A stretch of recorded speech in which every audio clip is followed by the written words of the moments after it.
I think that this is a human story. It's not exclusively a story about Vietnam. So it's a story about experiencing trauma and overcoming it. It's bigger than New York and it's bigger than Vietnam. It's about all of us.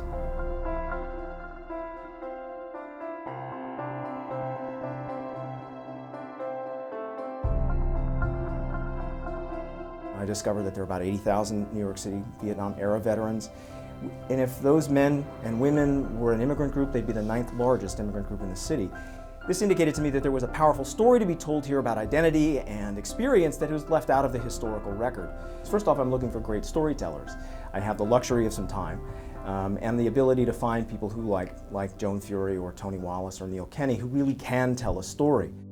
Back then, nurses would wear their white uniforms and their capes with the, you know, the red scarlet thing turned over, and I used to just sit at the window and look at those nurses and think, when I grow up, I want to be a nurse. And so they were really my inspiration, and it actually never changed. I was one of these kids who wanted to be a nurse from the time I was very little. The other thing, which obviously with most people in my generation, my dad was a World War II vet, as were all of my uncles, as were all of my friends' fathers. And you kind of just knew that everybody had been in the war. It was just this thing that, you know, you kind of grew up with. Service and military. Service and military, and that it was an important thing that these people did. It was important to hear these stories. There were 8,000 women in Vietnam serving in the armed services in the military, principally as nurses, and we needed to hear their voices as well. The women's war was the opposite of the men's war, whereas men's obligation was to kill or facilitate killing. Women's war was all about trying to heal. They were elbow deep in the worst effects of war. There are, of course, many more women serving in uniform now, and of course, we've just changed the policy. We will see women in combat in future wars. It will be important to acknowledge female soldiers in a fashion that Vietnam veterans are only making clear to us, I think, in works like this one, and by sitting and listening to them, because they have something to tell us. It was April 14th, 1968, I'll never forget it. And he had ran ahead of the CP group. He was an FO, so I guess he thought he was going to be John Wayne. He was going to call in the artillery. He shouldn't have been there. That was not his role. And that's when he got hit. He got hit in here in the chest somewhere. He went over that way, and then all of a sudden he just violently went back, and I think he took a shot in the head. And he hit, and before he hit the ground, I just looked. I said, "Sheridan's dead." I mean, I just knew he was dead. I mean, and I didn't go over to his body. You know, there was no way I was going to get over to his body, and